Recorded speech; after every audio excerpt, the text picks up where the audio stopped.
Welcome, everyone, to Core Values, an official podcast of Broken Arrow Public Schools on the Arrow Vision Network. I'm your host, Adam J. Foreman, and with me is Superintendent Dr. Janet Vincent. Good morning. Good morning. Thanks for having me. Yes, it's a bright and early morning for those listeners who are doing this very early. And some pre-coffee. I've had one cup of coffee already. I've not had nearly enough. Yes.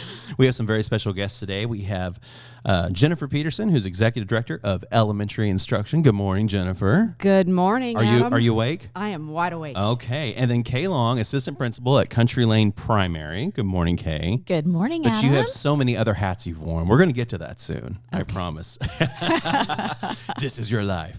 Our podcasts are made possible by our One Club sponsors, First National Bank of Broken Arrow, TTCU, the Federal Credit Union, Ascension St. John Broken Arrow, Tulsa Bone and Joint, and the Arrow Group. So many thanks to them for always supporting us. They are great supporters of the district, and we appreciate them. So we're going to talk today about Teacher of the Year, or TOY, as the cool kids know it these days. And every time I would see an email with toy in the subject line, I'm like, what? But I get it now. So let's talk, Jennifer, first. Sure. About the Teacher of the Year selection process. How does it start? Let's go all the way down to the granular part, and we'll build from there. All right. So it all begins actually with our former Teacher of the Year, because they put together a committee.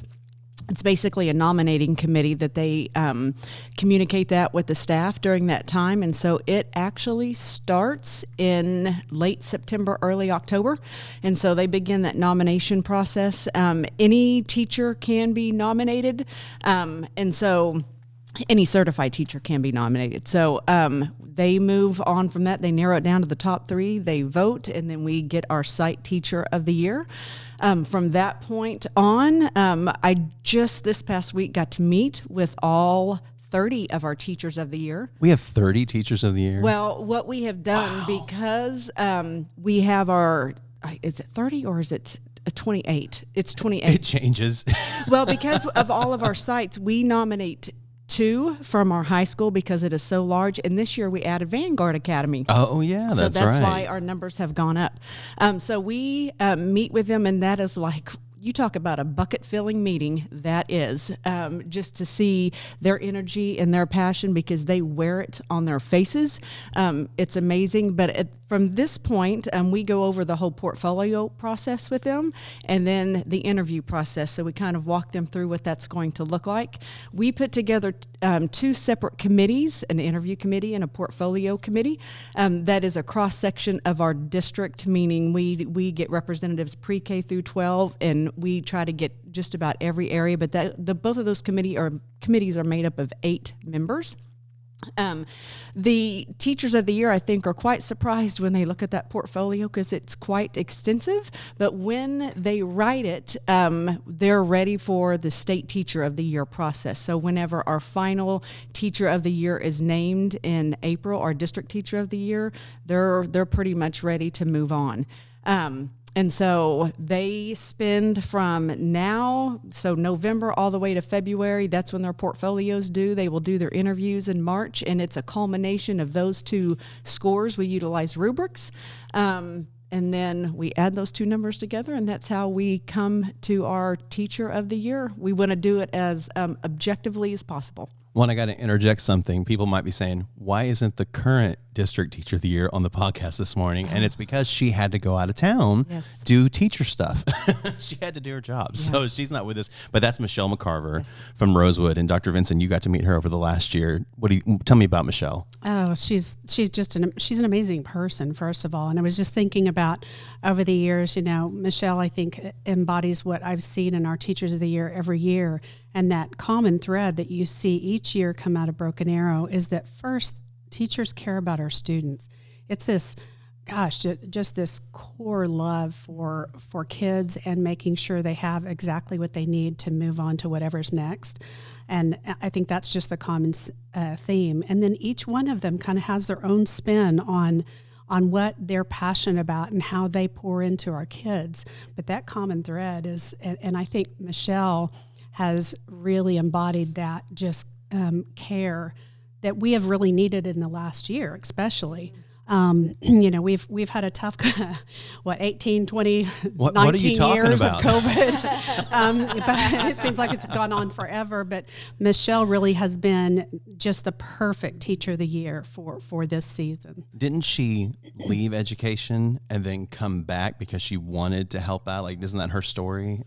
I think I heard that. Maybe I made that up. No, actually, I adore Michelle. She was my music teacher when I was a principal at Arrowhead. Oh, nice. And so you talk about a heart for kids. But she did actually to take a little bit of time to be a mom. Right. And then I think it's her calling. If you heard her speech at our Teacher of the Year gala last year, teaching, that is her calling. And so I believe she was called to come back. What's funny is her speech sounded like it was written and was in front of her on a teleprompter, and it was not. It all came off the top of her brain. That just knocked me down because I stumble through my words all day, every day. So anybody who has that gift, they deserve to be Site Teacher of the Year. So Miss K Long, Yes. I'm going to brag on you a little bit because I can. You have not only been a District Teacher of the Year for Broken Arrow, but you went on to be the Oklahoma State Teacher of the Year, one of only 4 in our district that have gone on to state. Is that correct? 4, isn't it? It's 4. Yes, I think it's 3, but we've had many as finalists that Right. did an amazing job. But it's you, it's Linda, it's JoJo. It's Donna Grottle, Donna and Linda Grottle. Webb, Okay. and myself. And then Amanda Bowser made history as being the runner-up for State Teacher of the Year in a complete tie that they've never had before. So that I was counting her. So counting Amanda is 4. We can Yeah. count her. She's amazing. That was the year that the young man from Norman was the one that was named. But yeah, Yes. I count her. I agree totally. Well, since your win only 5 years ago, because you're 25, and you. you're a first-year teacher, You're my favorite person. tell me what that's been like to have that Teacher of the Year, Oklahoma Teacher of the Year, just banner that you've worn with pride for so many years. Well, I think one of the most important things is I'm so proud of our district, and it's just been such a great thing. And I remember the year that we talked about this being home, and I remember Dr. Vincent, when we all got up and started talking about it, that was the embodiment of Broken Arrow for me. And so to be able to represent a district that has such high expectations and standards and such amazing people, it's just always such an honor to be a part of the district and to be one of those people who get to pour into kids every day. So talk about your educational journey. Like, where did you start out at?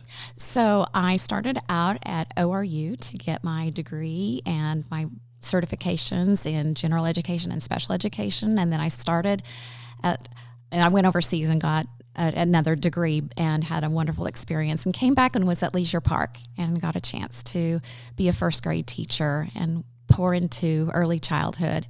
And then I went to the high school and started teaching seniors and had... Wait a minute. You went from first grade to seniors? I did. How was that? I did. I just wanted another experience because I was certified K through 12. And Interesting. I've never found any area that I don't love as far as the age of students because they all have the same needs. They're just in different shapes and heights. And so I loved being at the senior high here as well, where we're actually doing this podcast. And so it's been just a wonderful educational journey for me. And I really loved being both at the elementary early childhood and at the senior high. Well, now you're in administration, so Yes. you've been on both sides of the fence. What's the difference for you between in the classroom and then being administrator? The exciting thing about being an administrator is being able to see all of the students throughout the day and working with all of the students, not just your classroom, and also being able to work with our amazing teachers. They are incredible. And just exactly, I'm going to piggyback off of what Mrs. Peterson said, and that is that it is a bucket filler every day to talk to these teachers that are pouring into these kids. And I'm going to also springboard off what Dr. Vincent said, and that is that these have been tremendously difficult 18 months. And for these teachers to continue to be strong, because the pandemic didn't skip over their home. You know, they also have things in their own lives, but they are pouring into those kids every single day and doing what needs to be done to help these kiddos who have really, really had some struggling times in those 18 months of not having the community that comes with being in school every day with peers and with caring adults. I always tell people that education is a different walk than any other industry you'll ever be in. And especially if you've worked in other industries, it's a different rhythm, it's a different pace, and I love it. I love that pace. Jennifer, I didn't ask you. Tell us about your educational journey. All right. So I earned my bachelor's at NSU, but I did not. Woohoo! I was actually a Redmond. I was too. And so I was not one of those people that woke up and was like, I'm going to be an elementary school teacher. I think I changed my major about 4 times. And then one summer I had the opportunity to work a national youth sports program. And so I was a camp counselor for 10-year-old girls. And I thought, do you know what? I really like these kids. They're a lot of fun. So I went into teaching. And so started in middle school in Tulsa Public, and then happened to marry a Marine, and then I left for about 10 years. And so I had the opportunity to teach in South Carolina, California, in 2 different areas, and then overseas. And then we made our way back to Broken Arrow. And so I have taught first grade 1 year, but I've taught 4th grade, 5th grade, 6th grade, 7th grade, 8th grade, and every subject. So, and then you became a site principal as well, correct? I did. And so when we moved back to Broken Arrow, I was working at Country Lane before it was 2 schools. And so came back and earned my master's, and then became an assistant principal in a neighboring district. But Broken Arrow was always home, and I really wanted to be home. And so I came back as a principal at Arrowhead Elementary, and then became a director of instruction, and then the executive director of elementary ed. So it's been a great journey, and I will tell you, like Kay said, I cannot imagine being anywhere else with any different group of people, because I don't believe there's a better district in the state or in the nation. I second that. Agree. I second that. I came back too. I think a lot of people kind of boomerang and then they come back in here. So I was at an event recently. I can't recall which one it was. I speak at a lot of events, but I asked people in the room, there were dozens of administrators, and said, who in here has been a site or a district teacher of the year for Broken Arrow? And I think like 20 hands went up. Like, it was unbelievable. So to me, that means retention. Yes. That means like I'm staying here and doing the course. And that just, I feel like that is part of that teacher of the year process. I mean, don't you agree with that? I do agree with that. And we actually have numbers to back it up. I was proud, I think it was yesterday or the day before, local media have been picking up on the teacher shortage. Well, they came to interview Lori Kearns, our director, or our assistant superintendent, who's also over HR. And in looking at our numbers, of course, we have shortages in special ed because everyone across the entire nation does, but our numbers still look really good as far as teachers go. And the only thing we can point to is the culture here, and that people really want to be here and stay here. And it's because of that care that we have for each other, because there's nothing else that we're doing differently. I'm just going to be honest. We have great curriculum, we have great facilities, we have great kids.